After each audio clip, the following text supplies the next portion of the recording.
Bueno, a ver. Entonces, lo primero que quiero comentarles y hacer es un breve, más que resumen, una breve organización de lo que ya hemos visto hasta ahora.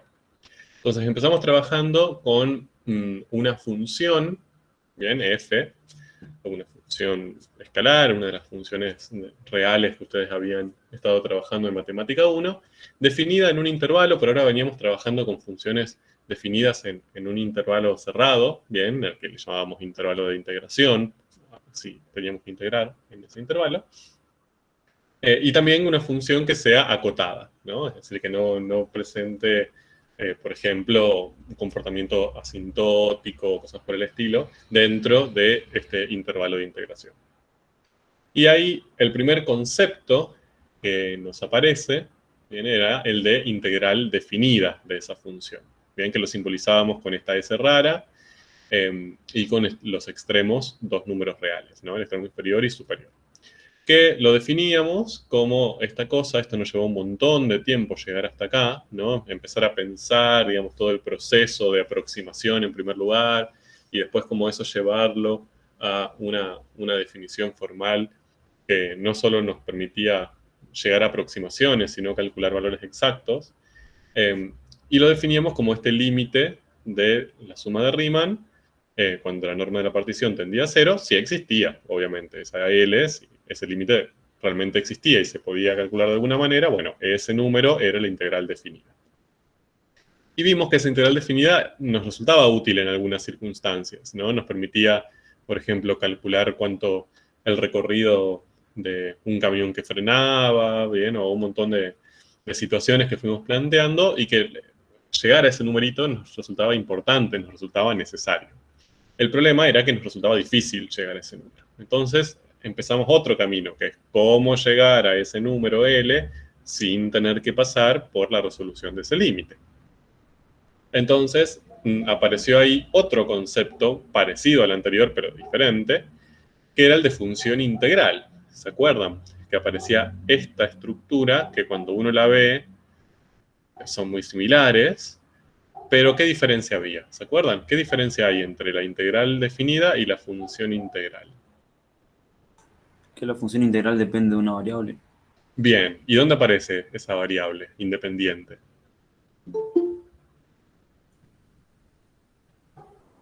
En el extremo superior. Bien, en un extremo de integración. Bien, por lo general se define para el superior, pero también hay definiciones alternativas para cuando está en el inferior. No hay mucho lío. ¿Se acuerdan que las podíamos eh, alternar? Bueno, etc. Pero acá la diferencia central era que no estaba definida esta integral entre dos extremos de integración reales, sino entre un extremo real y otro que era variable. Bien.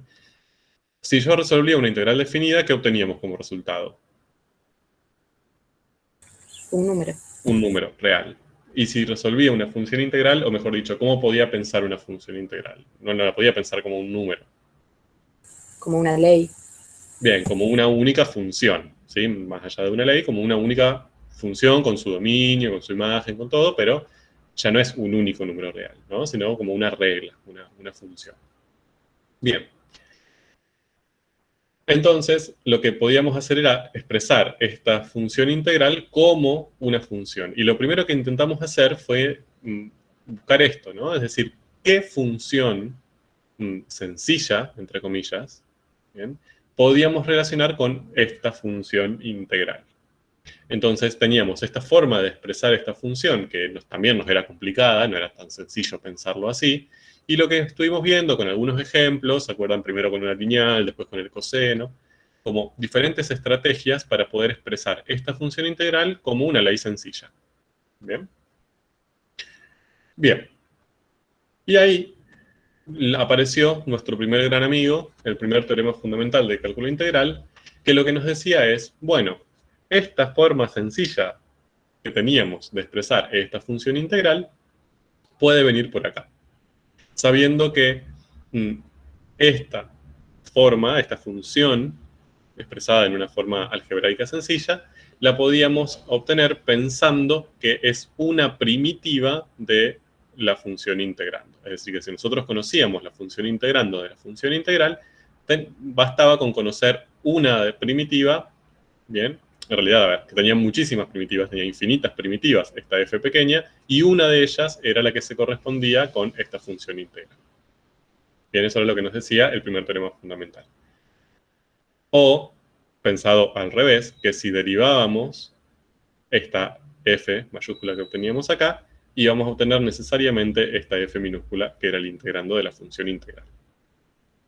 Pero ahí el problema que había surgido era que podían existir infinitas primitivas. Bien, entonces, ir desde acá hasta acá no era tan sencillo, porque si yo conocía la función integrando, podía encontrar infinitas primitivas. Ahora, el problema era cuál de todas es la que yo estaba buscando. Bien. Entonces, ahí aparece también nuestra tercera definición, bien relacionada con las integrales, que simbólicamente era muy parecida a las anteriores, pero sin extremos de integración, que era la integral definida. Y cuando resolvíamos una integral definida, ¿qué obteníamos como resultado? Una antiderivada. ¿Una? Infinitas. Un conjunto. Bien, era el conjunto de todas las antiderivadas o todas las primitivas. ¿De acuerdo? Entonces, con esto simbolizábamos a la familia de primitivas relacionadas con f minúscula. Y también vimos como por propiedades de las primitivas, que podíamos expresarla como una, cualquiera de esas primitivas, más una constante real indeterminada. Entonces acá aparecía la idea de familia, ¿no? De las infinitas posibilidades. Entonces, básicamente, esta era una forma, bien, de decir, bueno, yo conociendo mi función integrando, encuentro todas sus primitivas. Pero después nos faltaba el paso de decir, bueno, ¿cuál de todas estas es la que se corresponde con mi función integral? Bien, porque no son todas, es una. Y ahí aparecía el segundo teorema fundamental del cálculo integral, que lo que nos decía es, bueno, ok, vos querés encontrar la primitiva que se corresponde con esta función integral. Bueno, entonces podés recurrir a esto. Podés encontrar una cualquiera, bien, no necesariamente la que estás buscando, sino una cualquiera de las infinitas primitivas, y valorizarlo en el extremo superior y restarle la valorización por el extremo inferior. Cuando hagas esta cuenta, esta diferencia, el resultado que vas a obtener va a ser una función, bien, porque acá tenemos una variable, es decir, esto no va a ser un número, va a ser una función general, que va a ser la correspondiente o la forma algebraica sencilla de pensar a esta función integral. Bien, para eso nos servía el segundo teorema. Entonces, acá llegábamos, el segundo teorema era como amor puro, porque nos daba una forma muy sencilla de expresar esta función integral con una forma algebraica más fácil. Y se demostraba, se ponía en evidencia la importancia de las integrales indefinidas, ¿no? Como, bueno, ahora la integral indefinida es el paso central, porque yo lo que tengo que hacer es buscar las primitivas de esta f minúscula. Y ahí aparecieron los que ya seguramente empezaron a trabajar, los métodos de integración, ¿no? Que los métodos de integración son estrategias que usamos para buscar primitivas de estas funciones f minúsculas, es decir, para encontrar esta p, cuando no es inmediato. Bien, porque si acá estábamos integrando, no sé, 2t, podíamos pensar qué función derivada me da como resultado 2t, t cuadrado, punto. Pero hay veces que eso no era tan sencillo de pensar, bien, que no podíamos hacerlo mentalmente, como se dice de manera habitual, y teníamos que recurrir a alguna metodología, y ahí aparecían algunos métodos, hay muchos, ¿no? Pero algunos de los métodos que van a empezar a trabajar en las tareas de aula. Y esto también tenía un corolario, bien, muy bello, que era la regla de Barrow, que nos permitía aplicar este segundo teorema, bien, pero al caso de una integral definida. Es decir, cuando en el extremo superior no teníamos una variable, sino un caso particular, es decir, cuando esta variable tomaba un cierto valor. Entonces estábamos frente a una integral definida, en definitiva. Si aplicábamos este segundo teorema en ese caso particular, en vez de valorizar una primitiva cualquiera en x menos esa valorización en el extremo inferior, teníamos que valorizarlo en el extremo superior menos la valorización en el extremo inferior. Estos dos son números que cuando los reste me va a dar como resultado el valor de la integral definida. Es decir, encontramos una forma súper sencilla de encontrar este L que por esta metodología inicial no lo podíamos hallar tan sencillamente. Todo este camino teórico que hicimos lo que nos permitió es decir, bueno, para poder encontrar ese L, en los casos que exista, desde ya no siempre existe, tenemos que encontrar una primitiva de f, valorizarlo en el extremo superior, en el extremo inferior, restarlos y ahí encontramos L. Obviamente que esto no valía siempre, f tenía que ser continua para aplicar esto, ¿se acuerdan? Y además, déjenme contarles, les voy a romper un poco la ilusión, que no todas las funciones presentan primitivas que tengan una expresión algebraica sencilla. Bien, es decir, no siempre vamos a poder encontrar P. Aunque exista, ¿no?, una función primitiva como idea, no podemos encontrar esa primitiva o no podemos expresar esa primitiva utilizando una fórmula algebraica. ¿De acuerdo? Entonces, bueno, en esos casos se usan otros acercamientos, por ejemplo, hacer aproximaciones con sumas de Riemann, tan grandes como quisiéramos, bien, cálculos computacionales, hay otras estrategias, pero bueno, a lo que voy es que la regla de Barrow no funciona en todos los casos, ¿bien? Porque no siempre vamos a poder encontrar una expresión para la primitiva. Pero en la mayoría, les diría, en todos los que vamos a trabajar en esta materia, sí, ¿bien? Porque nos interesa un poco estos casos más simples, pero debo decirlo. Bueno, esto fue un brevísimo resumen de todo lo que vimos hasta ahora de integrales. Lo que vamos a empezar a ver ahora van a ser diferentes teoremas, acercamientos, aplicaciones, relaciones con otras áreas del conocimiento, o sea, saliendo un poco quizás de lo intramatemático puro, donde la forma de pensar las integrales, bien, nos van a servir para llegar a un resultado útil. Lo primero que vamos a ver va a ser el teorema del cambio total, que ya lo empezamos a charlar, solamente que no le pusimos nombre. Entonces, acá lo que tienen es la regla de Barrow, ¿no? Es lo mismo que vimos recién. Ahora, acá nuestro integrando era una función cualquiera, una f minúscula cualquiera, sobre la cual buscábamos una primitiva, ¿no? Y valorizábamos el extremo superior y inferior. Bien. Ahora, ¿qué pasa si esta f no es una f cualquiera, sino que representa la razón de cambio de una cierta magnitud, o dicho de otra manera, la derivada de una cierta magnitud? ¿Bien? Entonces, por ejemplo, ustedes, esta f representa, no sé, la velocidad de un camión. ¿Se acuerdan que empezamos a trabajar con eso? O representa la velocidad a la que cambia una población en el tiempo. O representa la velocidad, el caudal, ¿no? La velocidad a la que cambia un volumen en el tiempo. En esos casos, bien, podemos reinterpretar un poco esta regla de Barrow, pero relacionados con estos contextos particulares. Entonces, si esta f que tengo aquí, bien, la puedo pensar como la derivada, como la razón de cambio de una cierta magnitud, ¿cuál sería la primitiva que le corresponde? Bien, voy a usar un ejemplo. Ustedes dicen, bueno, voy a escribir, a ver. Mi f, bien, de t, un segundo, representa la derivada, no sé, una velocidad. Una velocidad prima no. ¿Qué estoy diciendo? Pero, che. Entonces, mi f lo que representa es la velocidad a la que se mueve un camión, un móvil. Bien. Entonces, esa b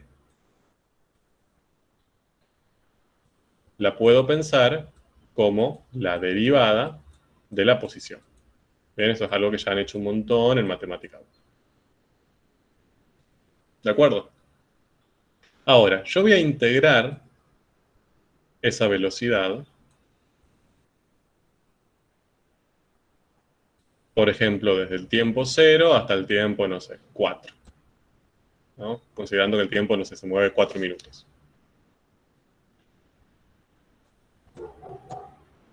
Si yo aplico la regla de Barrow, lo que necesitaría para poder resolver esta integral definida sería básicamente una primitiva de la función b corta, ¿no? ¿Conocemos alguna primitiva de la función b corta? Porque necesitamos una cualquiera.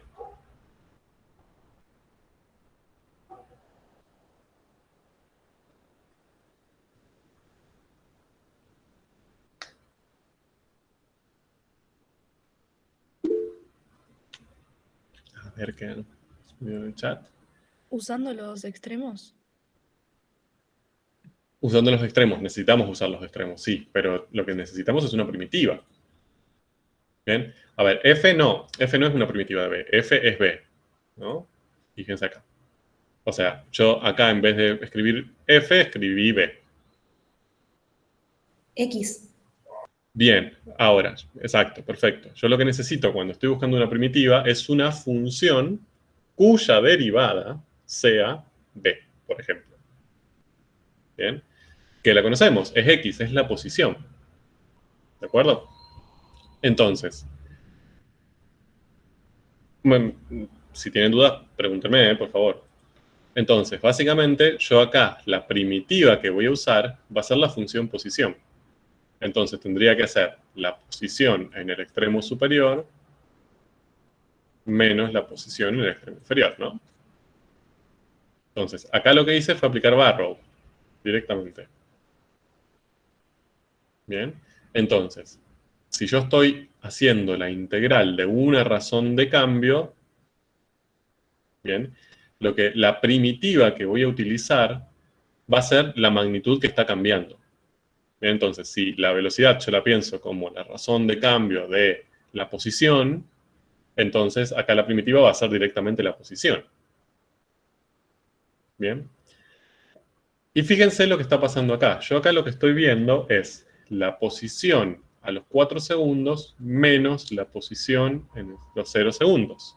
Entonces, básicamente lo que yo estoy analizando ahí es cómo cambió la posición, qué mal que escribo, por favor, con mouse, entre los 0 y los 4 segundos. Se escribe así, ¿no? Esto es un subíndice chiquitito acá.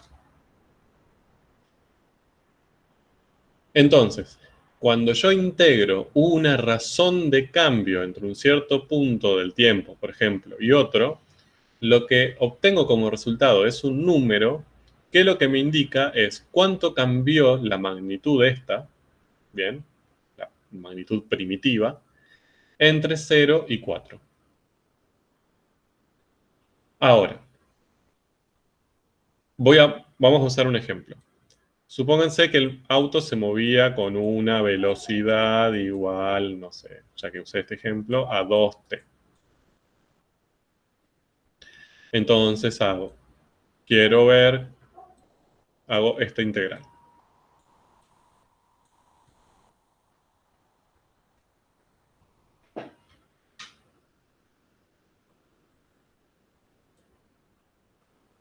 Bien, ¿cómo resolvían esa integral? ¿Cómo llegaban a ese resultado? ¿Se acuerdan? Habría que buscar una primitiva. Habría que buscar una primitiva de 2t. Bien, ¿que cuál sería? O sea, que yo busco una primitiva que podría ser, una de las primitivas podría llegar a ser la posición. Bien, sabemos que tenemos infinitas.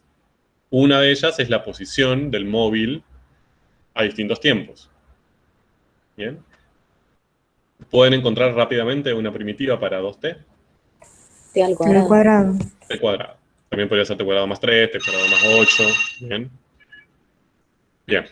Entonces, yo acá lo que tengo que hacer es, ya encontré esta primitiva, entonces voy a hacer esta primitiva en el extremo superior menos esa primitiva en el extremo inferior. ¿De acuerdo? Entonces, básicamente la posición a los 4 segundos menos la posición a los 0 segundos. La posición a los 4 segundos va a ser 4 al cuadrado, ¿no? T al cuadrado. Y a los 0 segundos, 0 al cuadrado. Esto me da 16. ¿Cómo interpreto ese 16? ¿Como la razón de cambio en esos dos tiempos? No, ojo, no es la razón. O sea, la razón de cambio es esta. O sea, la razón de cambio, ¿se acuerdan que era una forma que teníamos para hablar de las derivadas, ¿no? El cambio, entonces. Perfecto. Este es el cambio ¿de quién? ¿Quién cambió 16? ¿La velocidad o la posición? La posición. La posición. La posición. Fíjense que pasó de valer 4 al cuadrado a valer 0 al cuadrado. ¿De acuerdo? Entonces, básicamente, la posición cambió 16 metros, por ejemplo. No sabemos las unidades, pero para que tengan una idea. Entonces, yo lo que conocía originalmente, fíjense que mis datos originales eran la velocidad a la que se movía el móvil y los momentos inicial y final de ese movimiento. Bien, yo sé que se movía siguiendo este modelo, más o menos, ¿no? Entonces que la velocidad a medida que iba pasando el tiempo, su velocidad aumentaba, bien, y era numéricamente igual a su doble, al doble del tiempo que pasó. Y yo sé que se movió durante 4, no sé, segundos, minutos, lo que sea, horas. Entonces, cuando resuelvo esta integral definida, lo que básicamente encuentro ahí es cuánto cambió, pero no la velocidad. Porque si yo quisiera ver cuánto cambió la velocidad, ya lo puedo hacer acá. Hago la velocidad en 4, la velocidad en 0 y lo resto. Cuando resuelvo la integral, lo que puedo obtener como información es cuánto cambió la primitiva de la velocidad. Es decir, en este caso, la posición. Bien. O dicho de otra manera, la función cuya razón de cambio conozco. Bien, entonces, ¿me siguieron más o menos? Eso se expresa así. Este 16 yo lo puedo escribir como cuánto cambió la posición entre el momento 0 y el momento 4. A este cambio de la primitiva se le llama cambio total. ¿Ok? Es el cambio total de la primitiva. Ahora, yo tengo esta información, 16 metros. Entonces, ¿en qué posición estaba el móvil después de 4 segundos?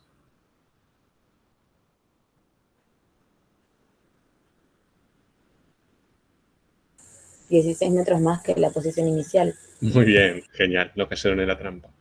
Yo lo que encontré acá es cuánto cambió esa posición entre el momento 0 y el momento 4. Bien, cambió 16 metros. Ahora, eso no quiere decir que esté en la posición 16 metros. Quiere decir que desde la posición inicial avanzó 16 metros. ¿Verdad? Entonces, quizás empezó en 0 y sí, ahora están 16 metros. Pero quizás no empezó en 0. Inicialmente estaba a 8 metros. Bien, entonces si avanzó 16, ahora está a los 24 metros. Bien, o sea, este valor, lo que quiero que recuerden, es que no es un valor de imagen de la primitiva. Bien, no me está diciendo que la posición a los 4 minutos, por ejemplo, es 16. Me está diciendo que en este intervalo de tiempo, bien, sobre el cual yo integré, cambió 16. Por eso estamos hablando del cambio total. ¿De acuerdo? Entonces, para saber la posición final, en este caso, necesitaría, además de resolver esta integral, conocer la posición inicial. ¿Ok? Todo eso que más o menos les conté se expresa simbólicamente en este cuadradito. Fíjense, acá tenemos la integral definida de una razón de cambio de una cierta magnitud, bien, yo la puedo pensar como la primitiva de esa razón de cambio, es decir, la función de la magnitud original, no la derivada, sino la magnitud original, en el tiempo final menos en el tiempo inicial. Bien, el cambio de esa magnitud entre el tiempo inicial y el tiempo final. Fíjense que acá tenemos m' y acá tenemos m. Bien, por ejemplo, velocidad, posición. Caudal, volumen. Bien. ¿Dudas, preguntas con esto?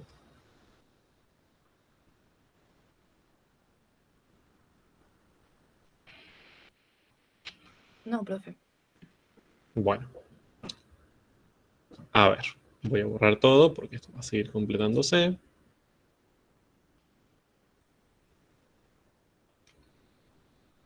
Y ahí tienen como una forma de pensar el teorema del cambio total.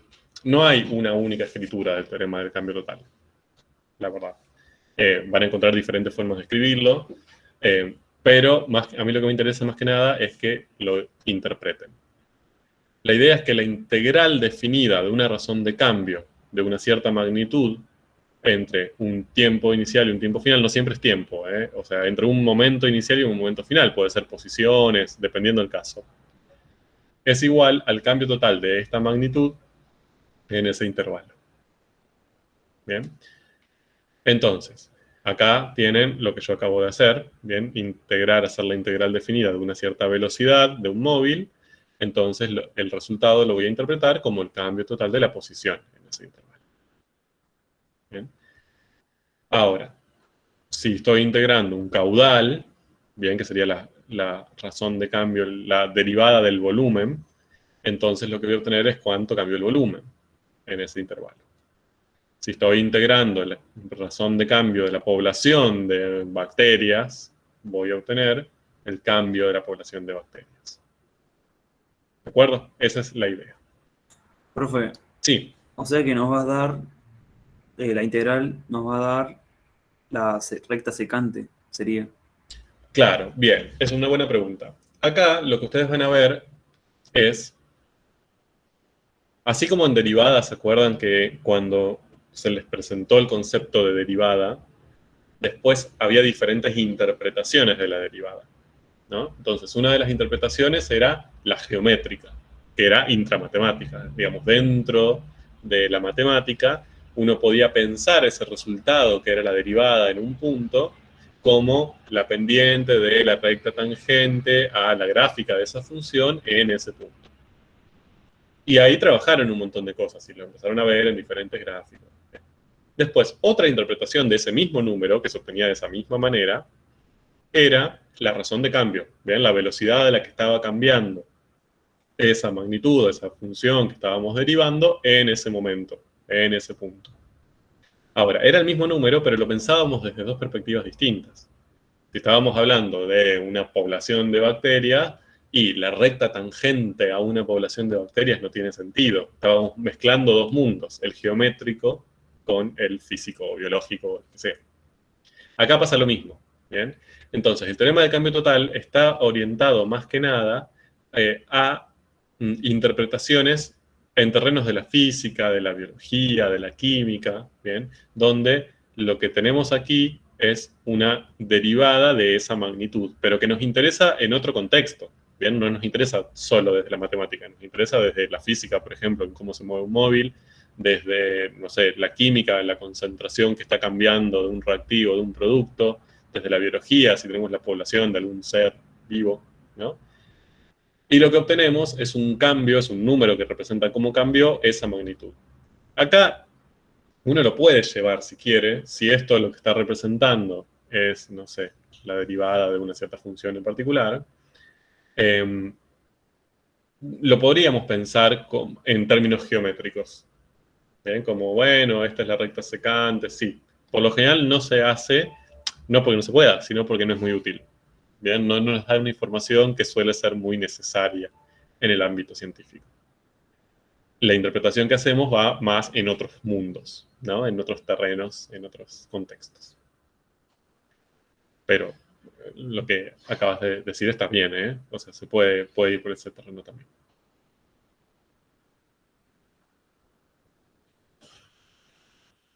Bien.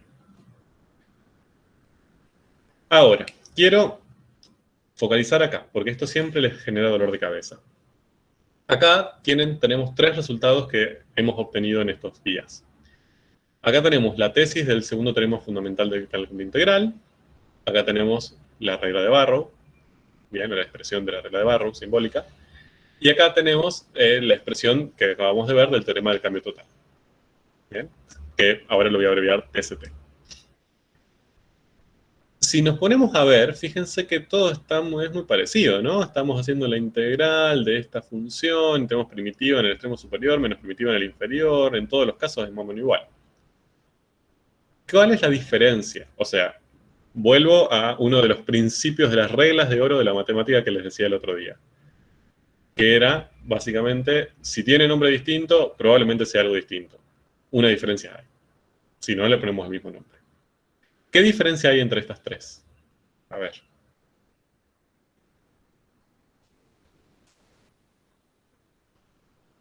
La primera me da una función, ¿no?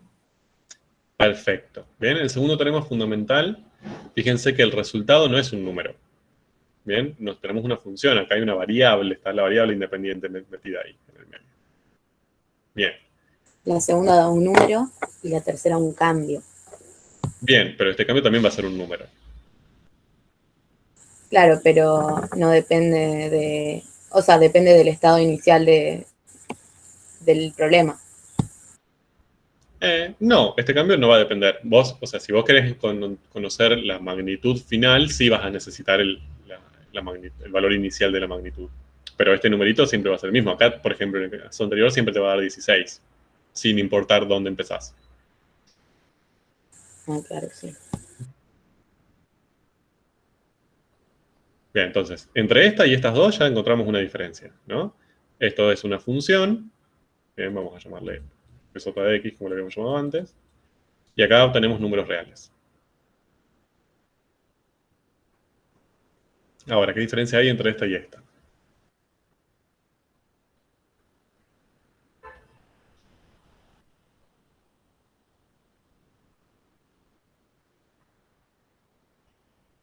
Entonces, acá mi pregunta es, ¿siempre que yo estoy aplicando la regla de Barrow, estoy aplicando el teorema de cambio total? O viceversa, ¿siempre que estoy aplicando el teorema de cambio total, estoy aplicando la regla de Barrow?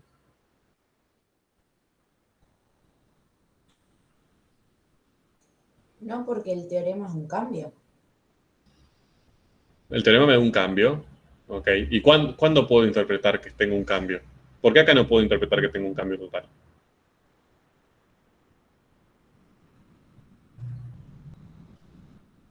Porque no te dan delta.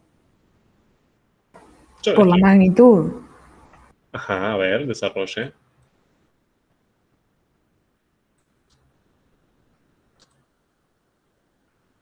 Yo esto, si quieren, lo puedo escribir así.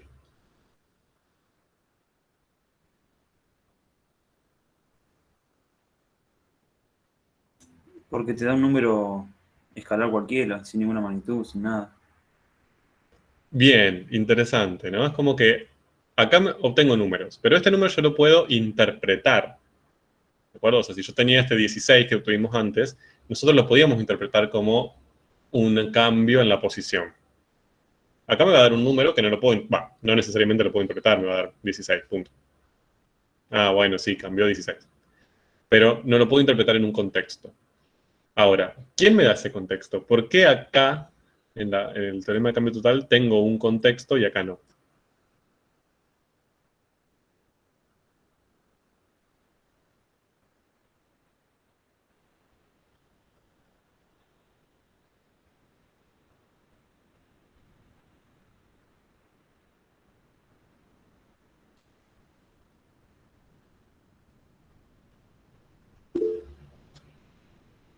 A ver, voy al chat. El teorema, ambos. O sea, todos son para funciones escalares, ¿eh? Todas estas son funciones escalares. Ahora, fíjense lo siguiente. Yo cuando escribo la regla de Barrow, acá pongo f de t, ¿no? Cuando escribo el teorema del cambio total, yo elijo poner m' de t. ¿Por qué esta diferencia? Porque en definitiva, esta también es una f de t, si quiere.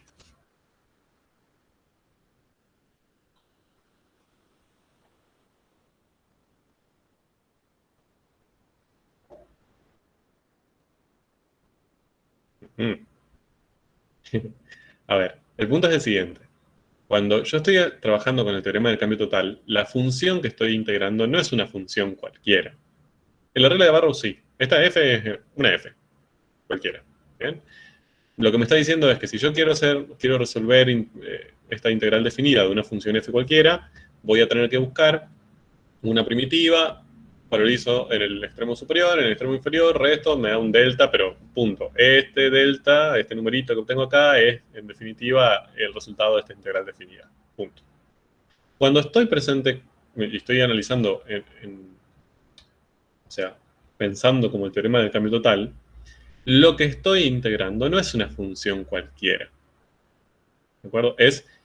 Yo ya lo voy a pensar, lo voy a interpretar y lo voy a plantear de antemano como la derivada o como la razón de cambio de una magnitud. Entonces no voy a poder usar acá cualquier función, no es una función genérica. Es una función que yo ya lo estoy interpretando en el contexto. Estoy diciendo, esta es la velocidad de cambio. ¿De acuerdo? Entonces, si yo estoy integrando la velocidad de cambio, el numerito que obtengo también lo voy a poder interpretar en ese contexto. No va a ser un número cualquiera. Va a ser un número que represente cuánto cambió lo que estaba derivando acá.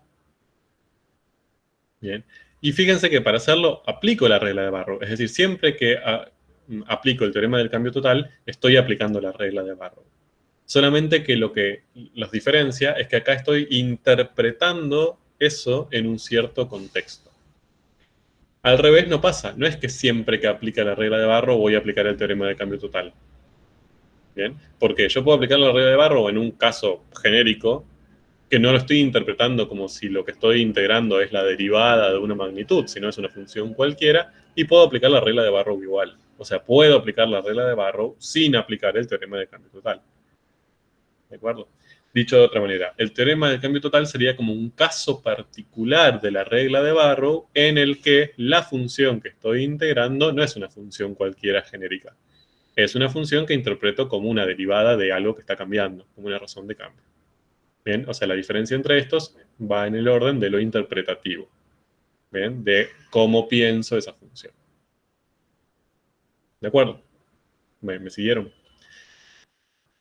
Entonces, si esto lo tengo que resumir, yo diría que tenemos al segundo teorema, que fue un resultado súper potente, bien, que obtuvimos, bien, que se puede aplicar en un montón de casos distintos, bien, en un montón de funciones integrales que puedo expresar usando el segundo teorema.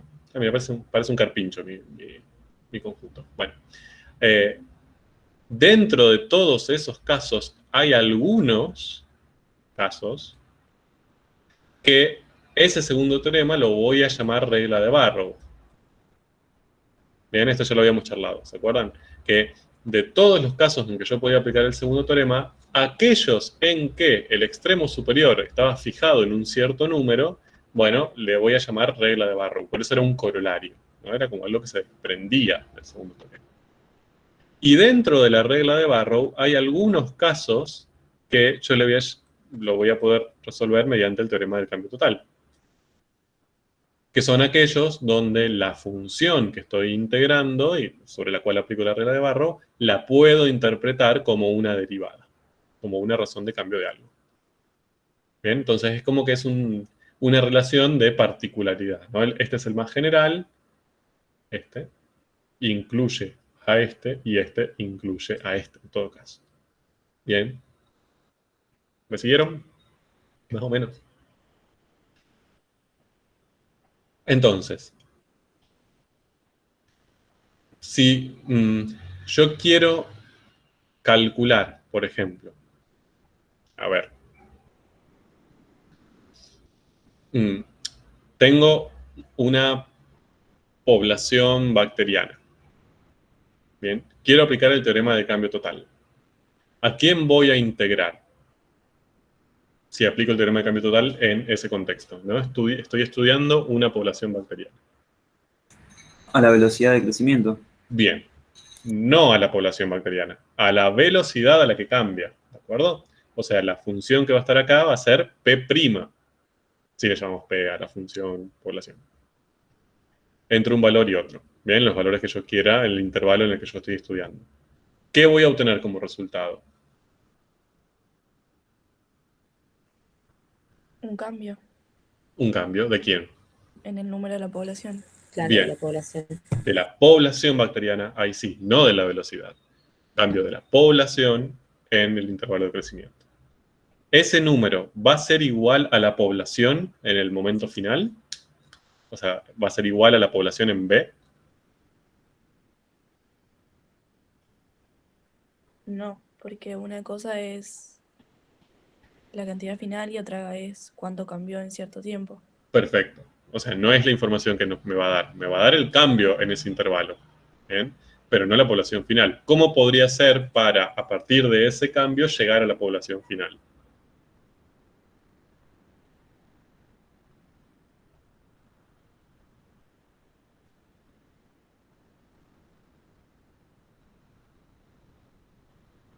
Usando la regla de Garro. Más fácil. Miren esto. Ustedes están, voy a reescribirlo acá con el ejemplo que estoy dando. Ay, no, volvieron los piquitos.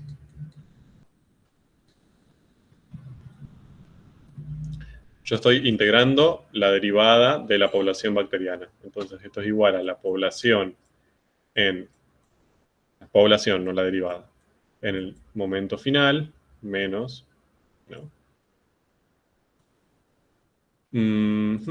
Menos la población en el momento inicial. Y esto dijimos que me iba a dar un delta P, ¿no? El cambio de la población entre A y B. Yo ahora les pregunté, ¿este número me va a dar la población final? No, perfecto, me va a dar el cambio en el intervalo que estoy estudiando. Yo lo que quiero saber ahora es la población final, que sería esta, ¿no? P en el momento final de mi estudio, que sería B. Fíjense que si yo esto lo despejo, P en B, lo puedo calcular como delta P más P en A. O sea, esto lo puedo pasar para este lado. Es decir, que si yo quiero usar este número que obtuve, el cambio, para llegar a la población final, lo que tengo que hacer es sumarle la población inicial. ¿De acuerdo? Entonces, por ejemplo, supónganse que acá el delta P fue 72. ¿Cómo interpretan este 72? ¿Qué me podrían decir de la población de bacterias? Bueno, no, hagamos que son conejos, qué sé yo. La población de conejos en este periodo.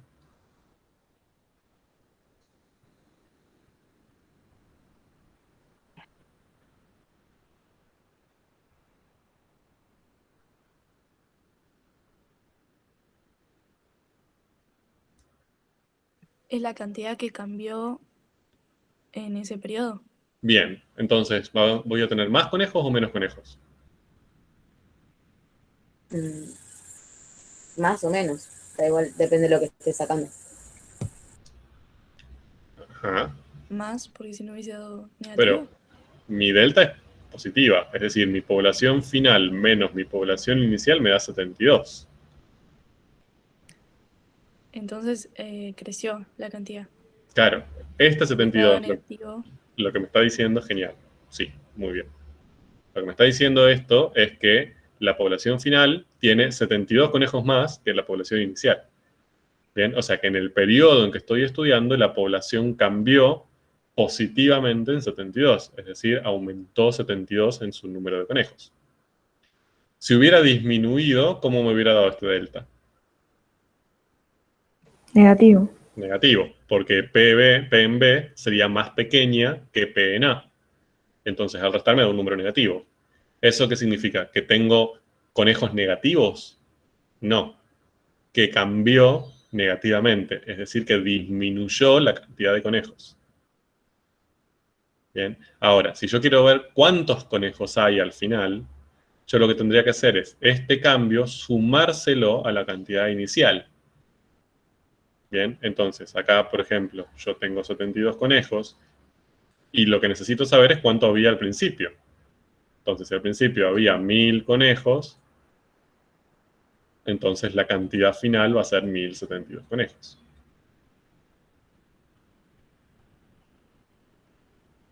¿De acuerdo?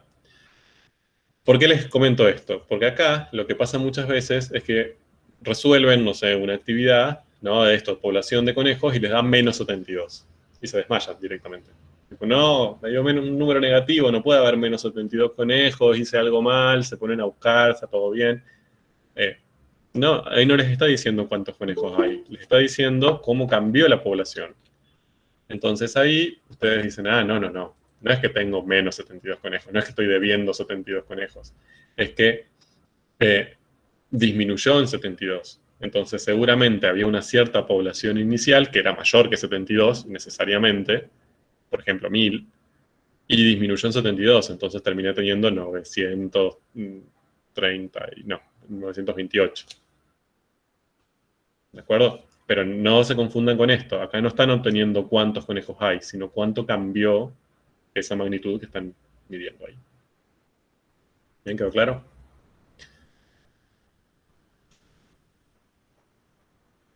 Bueno, ¿dudas con esto? Esto lo van a usar bastante, lo van a practicar bastante en tarea de aula. Muchos de los problemas y de las situaciones problemáticas que le vamos a proponer tienen que ver con el teorema de cambio total, así que más o menos me interesa que lo tengan claro.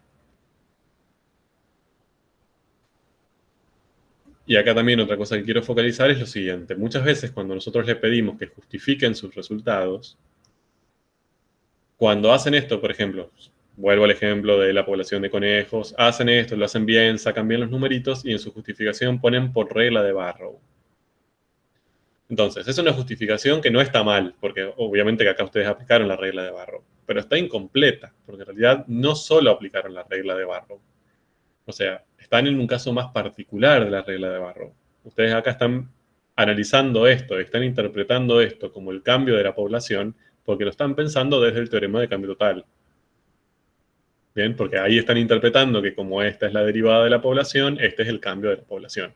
Cuando hacen eso, cuando interpretan este número en cierto contexto, lo que están usando es el teorema del cambio total, que supone la regla de Barrow y que supone el segundo teorema. Obviamente, que como esto era un caso particular de estos dos, si uno usa este, está usando indirectamente estos dos, ¿bien?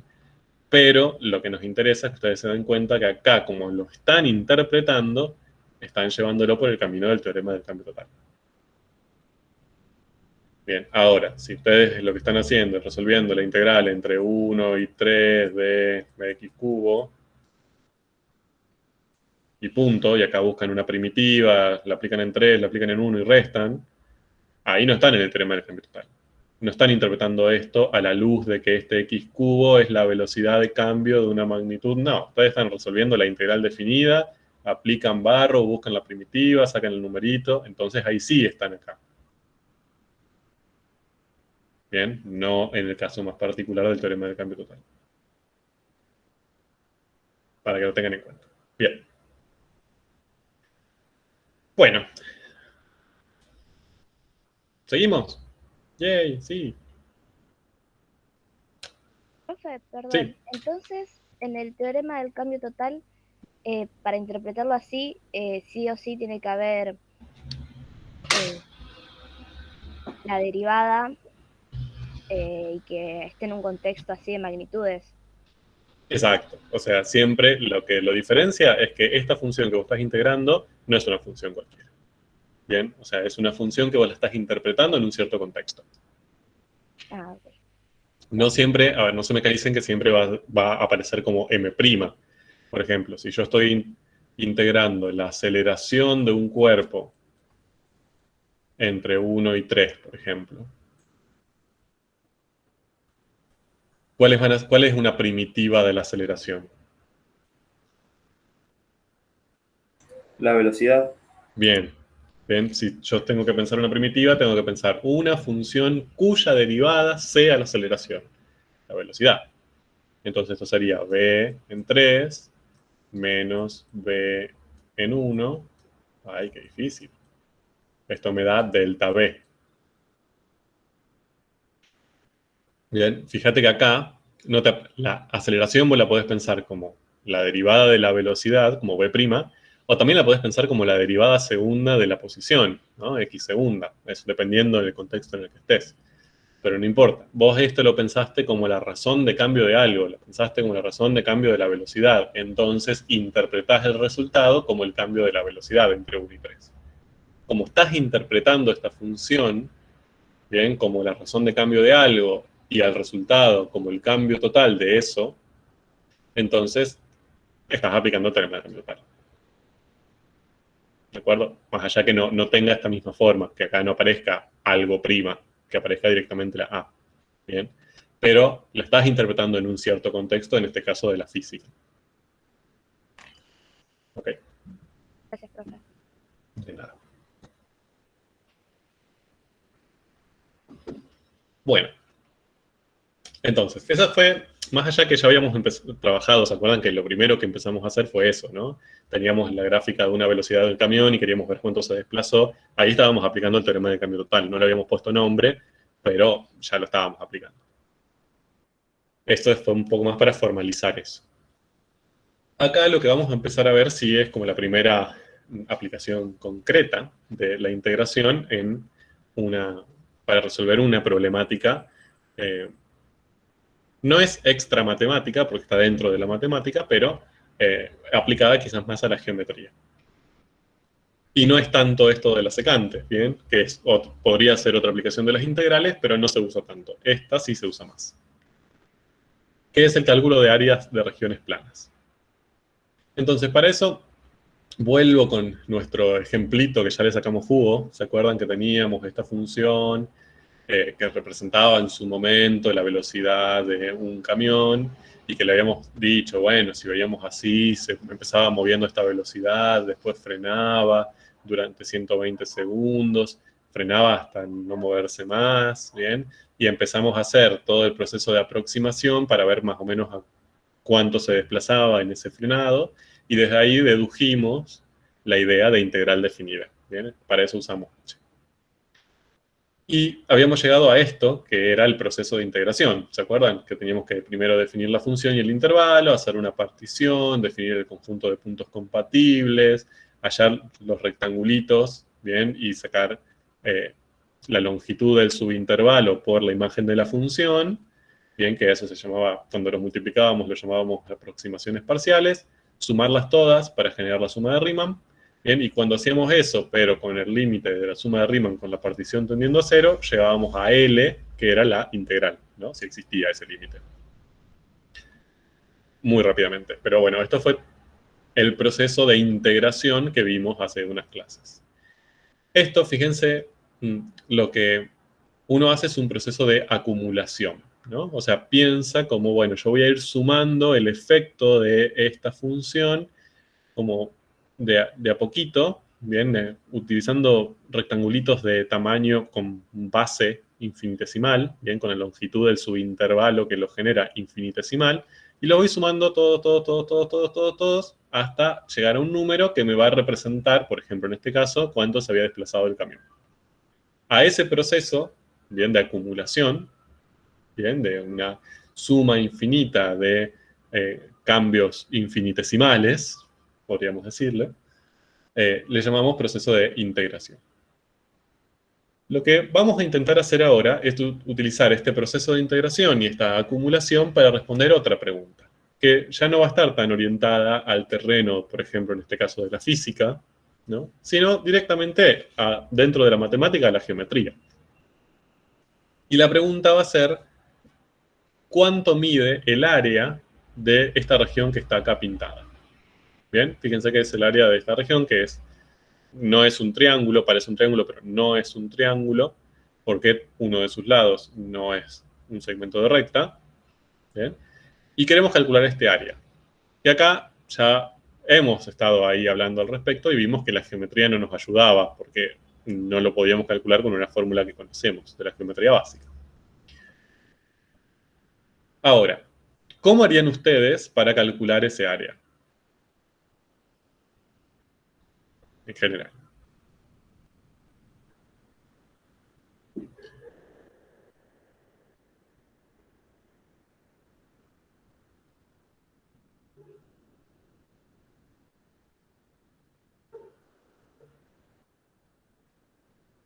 Sumando paralelogramos. Sumando paralelogramos. Bien, o sea, básicamente como haciendo división, por ejemplo, así, y esto, como aproximarlo con un segmento de recta así, ¿no? Que acá tenemos otro, y usar acá un segmento de recta, y así. Eso es lo que quieren decir.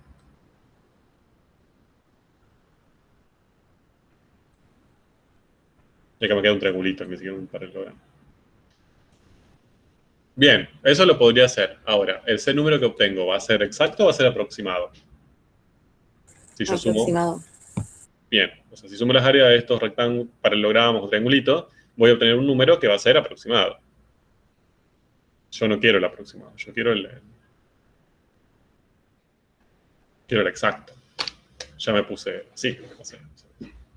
Ya sé que pueden darme más.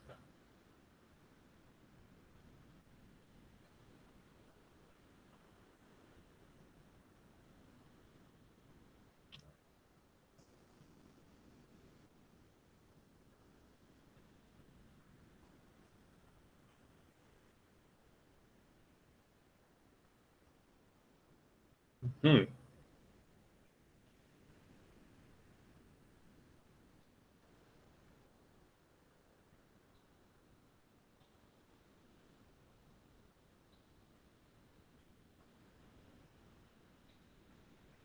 Ya habíamos estado en este lugar, ¿eh? Ya habíamos dicho, bueno, si lo hago de esta manera, me acerco, pero de manera aproximada. Bien, ¿qué estrategia habíamos utilizado para que ese resultado que sabíamos que estaba relacionado con lo que queríamos, pero estaba aproximado, se transforme en un resultado exacto? ¿Cómo hacíamos? Haciendo la suma de Riemann y después el límite. Bien, el límite, y ese límite, ¿qué intentaba hacer? ¿Qué pedíamos con ese límite? Que el intervalo más grande tienda a 0 y que por lo tanto todos los demás tiendan a 0. Bien, perfecto. Entonces, ese límite lo que nos pedía era básicamente que la longitud de los subintervalitos a los que hicimos la subdivisión sea lo más pequeño posible todos, ¿no? Como que tiendan a 0 todos. Entonces, acá podríamos usar la misma estrategia que dijo el compañero, pero sumándole ese paso, ¿no? Es decir, dibujar, pensar paralelogramitos, ¿no? Paralelogramitos, no, perdón, trapecios pequeños, o trapezoides, y donde la longitud del subintervalo que los genera sea lo más chiquitito posible. Bien, entonces tenemos un montón de trapezoides, uno al lado de otro, que generarían, digamos, básicamente se acercarían tanto como yo quisiera a la gráfica de esta función. De hecho, fíjense que si estamos a ese nivel, o sea, si pedimos ese límite, ya usar un trapezoide o usar un rectángulo es igual. Es indistinto, ¿bien? Porque si lo vamos haciendo tan chiquito a la longitud de los subintervalos en los que particionamos a este intervalo, tan chiquito como quisiéramos y que se acerque tanto como quisiéramos a esta gráfica, ¿bien? Entonces, básicamente es indistinto usar un trapezoide que usar un rectángulo, porque se va a acercar a la gráfica de la misma manera. ¿Bien? O sea, no es que voy a obtener un mejor resultado usando uno u otro, voy a obtener el mismo, porque se van a tender, si el límite existe obviamente, al mismo número que va a ser en definitiva el área de esta región que está sombreada. Entonces, fíjense que la forma que tenemos de acercarnos a la resolución de ese problema es la misma que teníamos cuando queríamos responder cuánto se desplazó el camión si esto era una velocidad. Bien, es idéntica. Básicamente lo que estamos pensando es dividir este intervalo en subintervalitos, ¿ven? Trabajar con paralelogramos, con trapezoides, perdón, o con rectángulos, como quisiéramos, y calcular como áreas parciales, podríamos decirle, y después hacer un límite para que la longitud de los subintervalos tiendan todos a 0. Entonces, vamos a el área de la suma de todos esos rectangulitos o trapezoidecitos va a cubrir el área que nosotros estamos buscando tanto como quisiéramos y vamos a obtener el resultado exacto. ¿Bien? Es el mismo proceso de integración que nosotros dedujimos utilizando h como la velocidad de un camión, podemos utilizarlo para encontrar el área de esta región. ¿Bien? Y lo podemos hacer, digamos. Primero subdividimos, o sea, podemos seguir estos pasos incluso. Definimos la función va a ser h, el intervalo entre 0 y 120. Definimos una partición, acá particioné el subintervalo en 3, ¿no? En 3 subintervalos. Entre 0 y 30, entre 30 y 60, entre 60 y 120. Defino un conjunto Q compatible con P. Entonces, en cada uno de esos subintervalos tomo un valor que yo quisiera, no sé, 20, 50 y 80. Ese es mi conjunto Q. Y después lo que hago es, calculo la imagen de 20, 50 y 80 para mi función. 20 me da, no sé, aproximadamente 34, con 50 me da aproximadamente 18, y con 80 aproximadamente 6, no sé. Armo, bien, o presento los rectangulitos que voy a utilizar para hacer esa aproximación. Bien, y de cada uno de ellos voy a calcular ahora la longitud del subintervalo que le da origen por el valor de la imagen en el punto muestra que elegí. La imagen de la función en el punto muestra que elegí. O sea, en este caso sería delta T1, que valdría 30, por la imagen de h en 20, que sería aproximadamente 35, como dijimos antes. Y así con los 3. Ahora, ¿se acuerdan que cuando nosotros esto lo hacíamos antes, cuando lo hicimos considerando h como la velocidad de un camión, qué representaban estos números? Bien, ustedes acá, no sé, hacían la cuenta y obtenían un número. Por ejemplo, acá sería 1050, más o menos. ¿Cómo pensaban ese número antes? ¿Qué representaba el 1050? Así repasamos, ahí está. La distancia que fue recorriendo mientras frenaba. Bien, era la distancia que recorría durante estos 30 segundos. Bien, ¿y qué palabra falta ahí? Que era importante. Aproximadamente.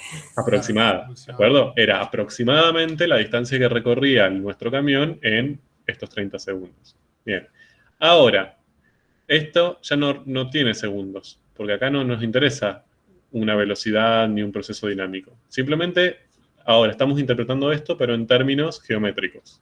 ¿Qué va a representar este 1050 pensando esto desde la geometría, sin considerar a h como la velocidad de un camión? El área bajo la curva. Bien, no es bajo la curva, es el área, bueno, sí, perdón, nada, no dije nada. O sea, este 1050 es exactamente el área de este rectángulo, ¿no? ¿Cómo lo podemos interpretar también? O sea, ¿es el área bajo la curva? Aproximada. Bien, perfecto. Es exactamente el área de este rectángulo, o es aproximadamente, acá sí es importante recalcar eso, el área bajo la curva h, la gráfica de h, entre 0 y 30, ¿bien? Y que está limitada superiormente por la gráfica y inferiormente por el eje X. ¿Bien? Que sería, digamos, lo voy a para quedar medio chancho, pero para que lo entiendan. El área de esta región, que es una región que no sabemos calcular su área porque esto es curvo, es aproximadamente igual al área de este rectangulito, que es 1050.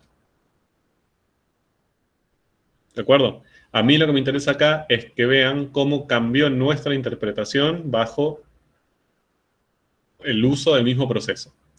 O sea, Claro, hicimos dos una veces lo mismo. Reinterpretación de la suma de Riemann. Exacto. ¿Bien? Fíjense que el proceso que hicimos es el mismo, no cambió en absolutamente nada. Dividimos el intervalo en subintervalos, elegimos puntos muestra, calculamos su imagen, y usamos la longitud del subintervalo por la imagen de la función y obtuvimos un número, 1050. Si H la pensábamos como la velocidad de un camión, ese 1050 aproximaba cuánto se había desplazado en ese periodo de tiempo. Pero si no representa eso, si lo pensamos directamente como la gráfica de una función cualquiera, entonces ese 1050 aproxima el área bajo la curva, bien, bajo la gráfica de la función y sobre el eje X en ese subintervalo. ¿De acuerdo? Son dos interpretaciones del mismo número. Lo mismo acá, lo mismo acá. Bien. Entonces, ahora, estas n aproximaciones parciales, yo les puedo llamar A parciales. A ver, yo creo que eso está. Bien, bueno, acá lo que teníamos era, esto es lo que habíamos hecho antes, teníamos las tres aproximaciones parciales, las sumábamos, obteníamos S, y cuando hacíamos que la norma de la partición tienda a 0, generábamos L, que era el valor exacto, ¿no? Eso es lo que hacíamos previamente. Ahora estamos haciendo esto. Hacemos un delta t por la imagen de la función y obtenemos tres áreas, A1, A2, A3. Que cuando las sumamos, obtenemos una suma de áreas, una suma de Riemann de áreas, podríamos decirlo. Este resultado que obtendríamos al sumar el área de este rectángulo más el área de este rectángulo más el área de este rectángulo, ¿cómo lo interpretamos en este contexto ahora? Que ya no tenemos velocidades.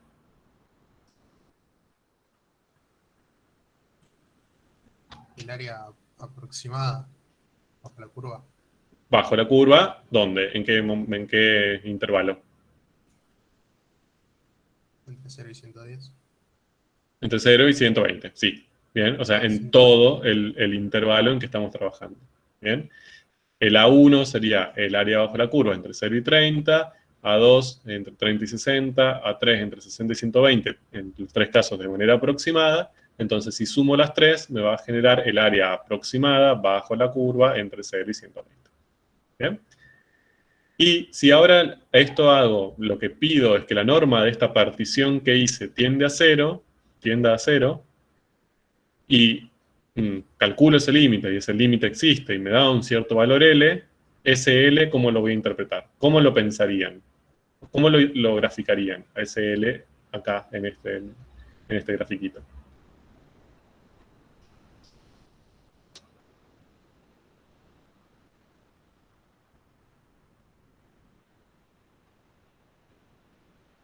Repito la pregunta. Si hago este mismo proceso, pero ahora, en vez de particionar en 3, hago una partición y busco el límite cuando la norma de esa partición tiende a 0. Bien, y hago esto mismo, ¿no? Calculo los infinitos delta t por la imagen de h en el punto muestra, calculo estas A1, A2, A3, así hasta A infinito, y los sumo todos. Obtengo la suma. ¿Bien? Ese número, ¿qué representaría?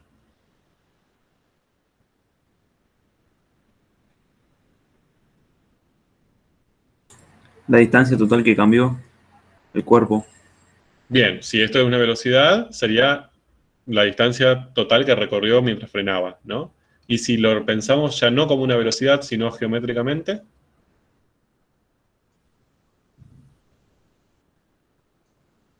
El área bajo la curva. bien. ¿Y qué palabra podríamos agregar ahí?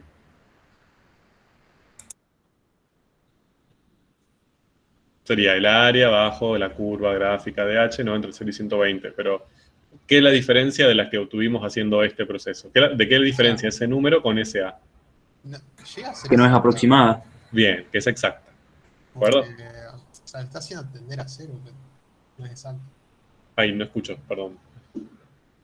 No, no importa, bro. Son No, diga, por favor. dedos mentales. No, bueno, no escuché, así que no puedo ayudar mucho. Básicamente, si yo hago que la norma de la partición tienda a 0, todos los infinitos rectangulitos que obtenga, bien que ya no van a ser estos tres, van a ser ahora infinitos, van a ubicarse uno al lado de otro y con su lado superior, digamos, de modo que se acerque tanto como yo quisiera a la curva.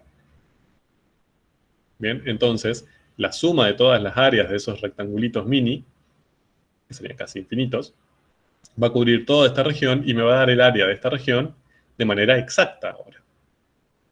¿Bien? Entonces, fíjense que la forma de pensarlo es la misma. O sea, no cambió nada como lo pensamos. Si h representa la velocidad del camión, o si lo que queremos calcular es el área bajo la curva.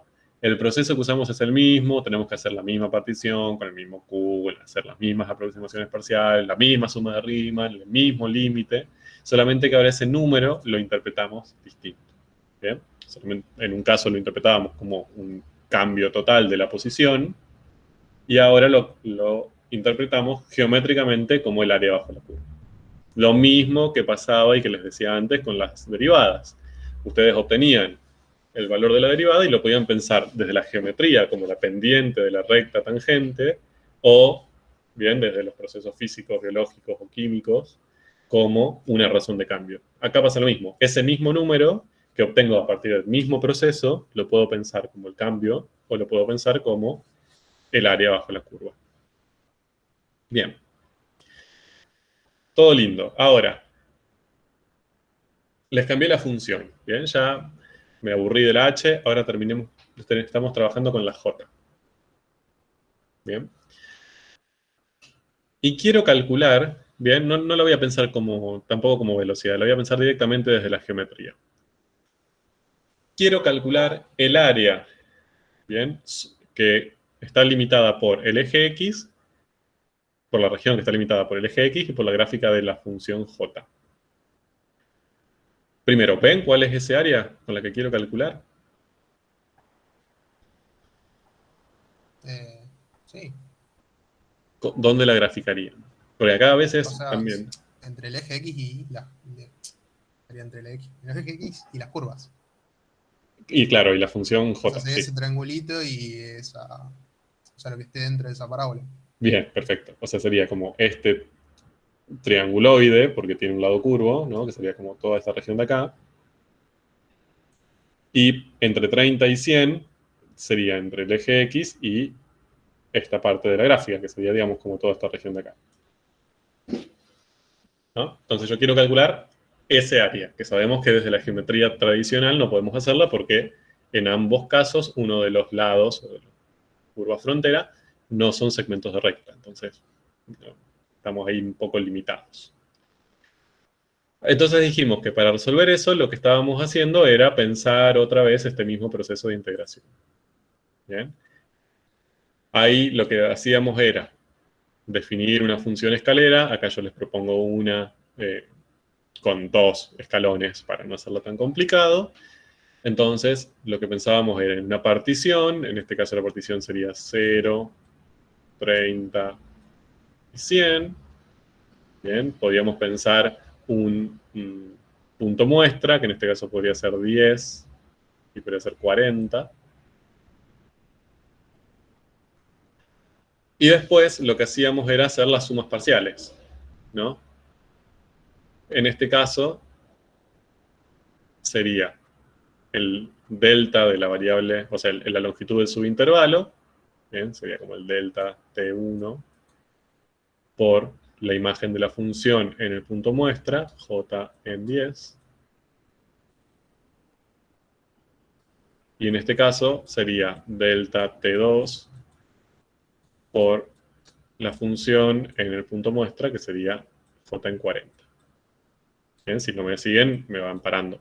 Pero bueno, es lo mismo que hicimos siempre. Ahora, fíjense qué pasa si hago esto. El delta T1 en este caso sería 30, ¿no? O sea, la longitud del subintervalo sería 30. Y la imagen de la función en 10 también. O sea, esto me da 900, que dijimos que 900 era el área, lo podíamos pensar como exactamente como el área de este rectangulito, y lo podíamos pensar como el área aproximada bajo la curva, bien, y sobre el eje X para ese subintervalo, ¿no? Sería como aproximadamente el área de esta región trianguloide que habíamos dicho antes. Trianguloide no es una palabra matemática, me la acabo de inventar yo. Ya que después me dicen trianguloides en un examen y... Bien, pero fíjense qué pasa acá. Acá delta T2 vale 70, ¿no? Que sería la longitud del segundo subintervalo. ¿Y cuánto vale J en 40? Y menos 10. Menos 10. O sea, Entonces yo multiplico y esto me da menos 700. ¿Qué es eso?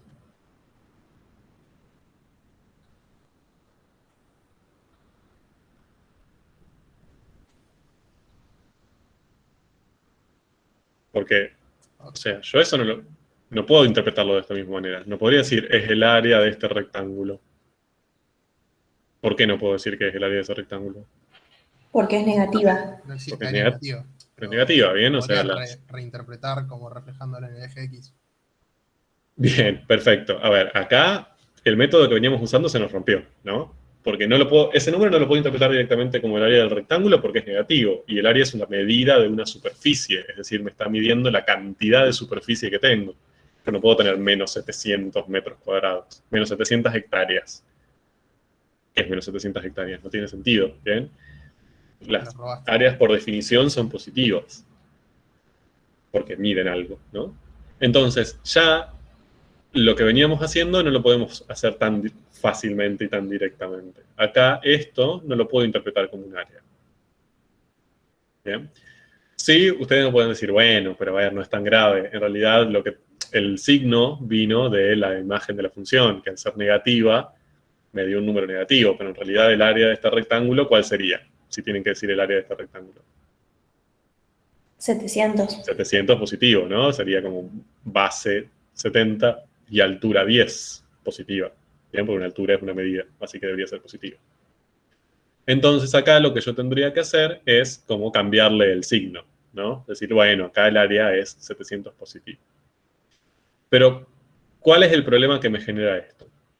Que, vuelvo para atrás, que el área de esta región para la función h, si yo hago esto, o sea, sigo todo este proceso de integración y llego a esta área, entonces yo la podría pensar como la integral definida entre 0 y 120 de la función h, ¿no?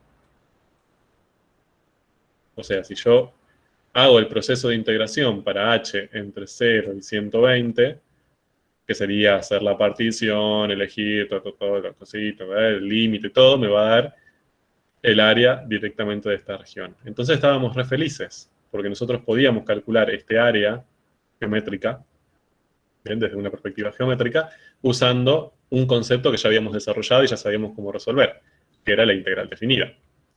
Pero fíjense que acá yo no puedo usar esa, porque si yo usase la definición de integral definida, acá tendría todos rectangulitos entre 0 y 30, cuando hago el límite, ¿no? Y hago todos los rectangulitos chiquititos, entre 0 y 30 esos rectangulitos me estarían sumando en números positivos, ¿sí? Tendrían una cierta longitud de subintervalo positivo y la imagen de la función sería positiva. Entonces todo positivo, positivo, positivo, positivo, positivo, positivo, y sería el valor exacto del área bajo la gráfica de J y sobre el eje X. Sin embargo, en este pedazo de acá, bien, en esta superficie cuya área quiero medir, ahí se me rompió la integral. O sea, puedo calcular la integral, no es que no puedo. Puedo resolver la integral, pero me va a dar un resultado negativo para este subintervalo que no tiene sentido para lo que yo estoy queriendo calcular. Entonces, el área que estoy yo buscando no lo voy a poder encontrar usando la integral.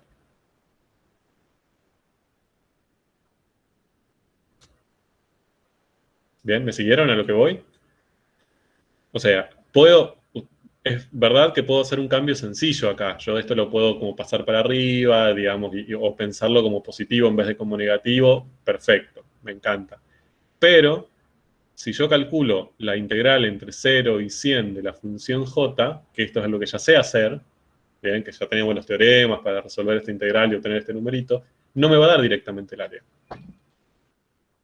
Bien, de hecho, fíjense que si yo acá lo aproximo me va a dar 200. Y si yo ya sé que este rectangulito es 900, el total no me puede dar más chiquito, porque le tendría que sumar un área positiva, no se puede ser más pequeño. ¿De acuerdo? Entonces, acá encontramos un problema, que es que cuando yo quiero calcular el área de una región plana, bien, limitada por la gráfica de una función y el eje X, ¿bien? No puedo usar directamente la integral definida. Más allá que el proceso de pensamiento es similar al proceso de integración, puedo particionar, puedo elegir puntos muestra, hacer sumas parciales y todo, pero el problema del signo de la imagen de la función en los puntos muestra no me permite hacer una correlación directa entre área e integral definida. ¿Cuándo sí? Cuando el área puedo asegurar que es igual a una integral definida. ¿Qué condición le tengo que pedir a la función para que esta igualdad valga siempre?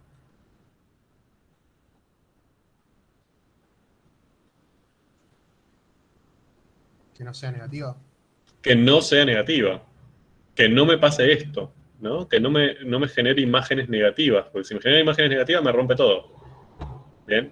O sea, no me permite usar el proceso de integración para pensar el área. Pero si siempre las imágenes son positivas, como pasaba, por ejemplo, con H, positivas o cero, ¿eh? También el cero no tengo problema.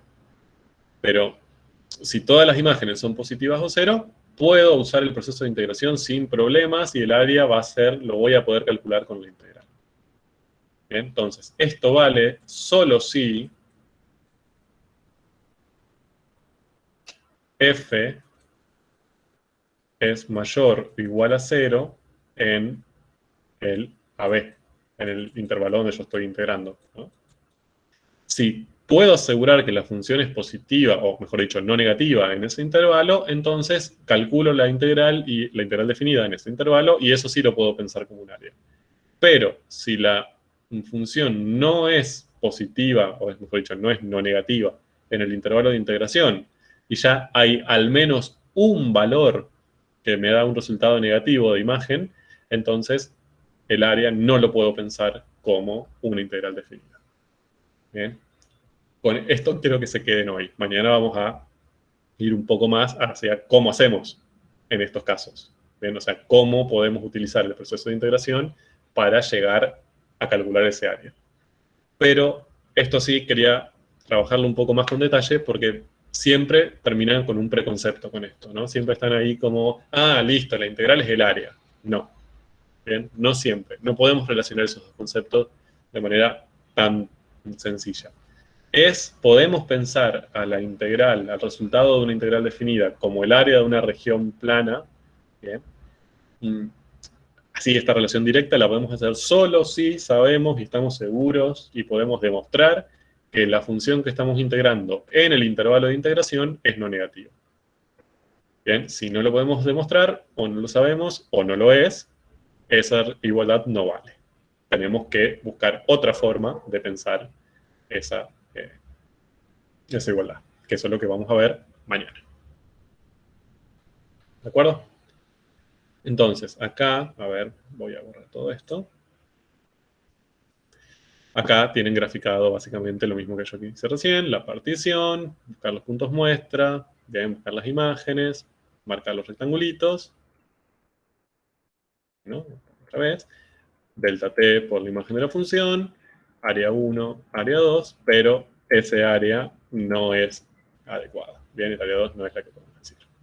Entonces, si nosotros hacemos esta suma de Riemann y buscamos el límite cuando la norma de la partición tiende a 0, vamos a llegar a un resultado, pero ese resultado no lo podemos pensar como el área entre la gráfica de la función y el eje de las abscisas. ¿Bien? Punto. Todo lo que tengo para contarles hoy. ¿Dudas con esto? Por ahora no, profe.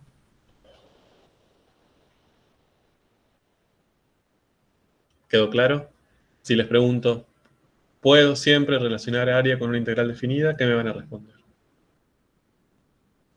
Que no, o que sí.